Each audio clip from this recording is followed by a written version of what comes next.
Hello and welcome to the next in our series of Rockend rock stars. This week in the show, we're talking to Elaine Stack. Elaine, welcome to the show. Great to be talking to you. Thank you, Kevin. Now, tell me a little bit about Elaine Stack Real Estate. Well, Elaine Stack Real Estate, I started about 2 years ago. I've been in real estate for many, many years, probably 17 years, and I decided I wanted to start my own business. And I was very firm on the ideas of how I wanted to run that business. And so first and foremost, I wanted to be paperless office. So I've worked very hard over the past 12 months, especially, to bring it to a completely paperless office, which I've done. Would you say that you're 100% paperless? I'm 100% paperless. Well done. That is fantastic. Well, you'd love Property Tree because that certainly drives you in that direction, doesn't it? Property Tree was the start. So I implemented Property Tree in my last role as a property manager, and it was very different, and a lot of people were afraid of Property Tree when it came out first, but I was super excited. So that started my journey, and then I've come across some fantastic products since then, along with the Property Tree. Are you totally devoted to property management, or do you do sales as well?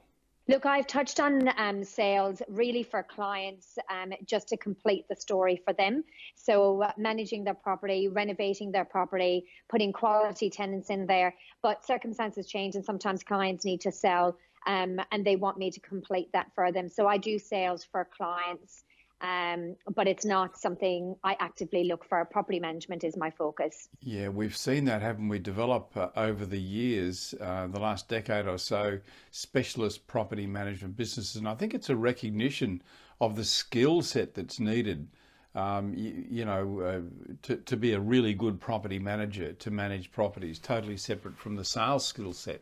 Yes, most definitely. I'm very passionate about property, and I'm also a renovator. So I basically brought those two skills together, and that's really the service that I offer to my clients. So I take that ugly duckling, and bring it up to scratch. I do a lot of renovations. I've probably one or two on a go at all times, and then I'll market them within a time frame, within a good budget, and then put it back on the market and achieve great rents. Can we just talk about your business for a moment in terms of what you've implemented, say, in the last year or so that's actually lifted your revenue and your profitability? When I commenced the business, I started growing quite quickly, but I did take on a small portfolio. So that took the business from 20 managements up to 60 managements quite quickly, and then now I'm up around the 70 mark. The business in itself, the main things that I focus on is my clients. So I'm a boutique business. I do take on a lot more than the basic property management business. So I literally take away every single worry and manage that property from, as I said, A to Z, and do all the renovations in between as well. So my focus really is on the service. Okay, given that's the case, can you give us a bit of an idea about your fee structure? Yes, as I mentioned, boutique. So they deal with me. I do all the leasing for the properties as well, ensure that I get quality tenants. And that's a huge thing for me as a business owner. It's something that I wanted to offer. And so clients are really recognizing that and appreciating it. My management fees are 8%. My clientele are usually looking for that, a service-based business. They're looking for somebody that's really going to look after their investment.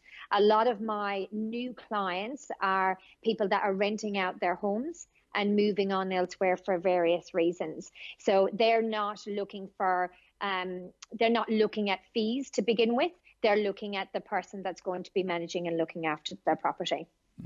You mentioned that you moved from sales into property management, then running your own business. Tell me about the struggles or challenges you had with that transition. I think really it's overcoming the fear. So I wasn't very fearful, but at some points I'd pull back and say, what am I doing? really I can go out, I can manage large portfolios, I can make a difference within offices. But I really wanted to change things, and I really wanted to focus on the renovation side of things. The biggest challenge, I think, is the business side of it, because that's not something that you do every day. I did have a smaller business a few years ago, which I think was very much my training to start this business, and it was, that was a difficult part. I think having good support is probably important, and especially when you're a sole trader.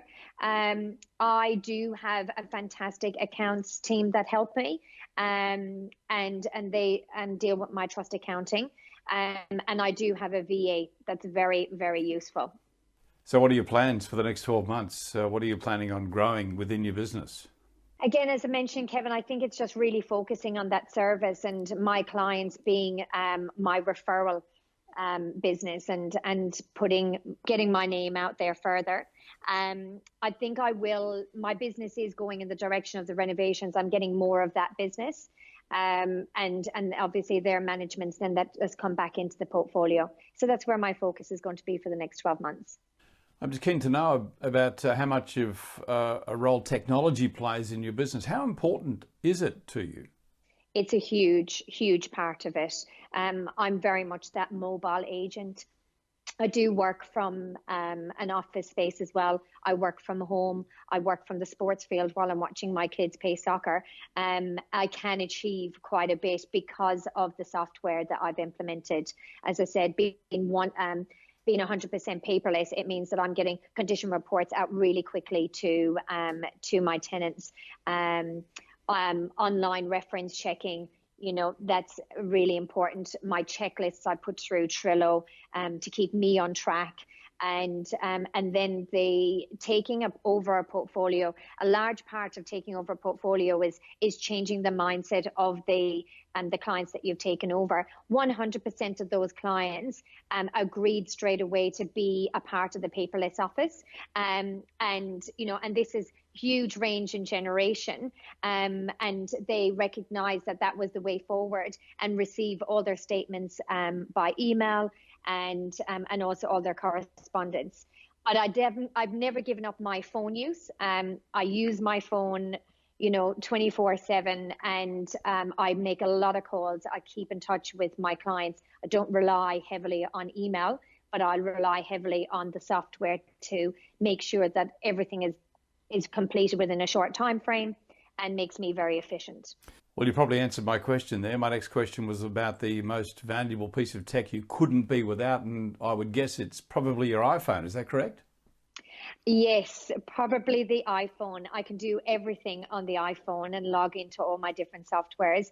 Also, the camera comes in very useful when you're trying to get your point across with any extra maintenance. I do Skype calls with clients as well when I'm doing renovations, and I do Skype calls with tenants if they can't be there for an outgoing inspection. So yes, the iPhone, and obviously the trust accounting property tree. Just before we leave, what tips would you have for any aspiring young property managers wanting to grow in this business? What would be your tips for them? I think never forget your customer service. Never forget that that's another human being at the other end of the line. When I talk about having very happy clients, and at this present moment, I'd sit here and say, I don't have anybody that's unhappy within my portfolio.